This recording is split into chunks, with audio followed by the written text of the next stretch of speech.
আসসালামু আলাইকুম। পার্বত্য চট্টগ্রাম এলাকার খুব আকর্ষণীয় একটি ফল আনারকলি। সেই আনারকলি ফলের গাছ এটি।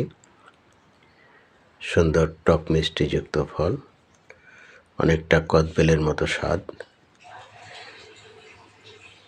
সেখান থেকে বীজ নিয়ে এসে এই গাছটি তৈরি করা হয়েছে।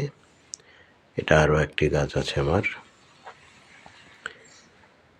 কেবল কয়েকটা পাতা গজিয়েছে।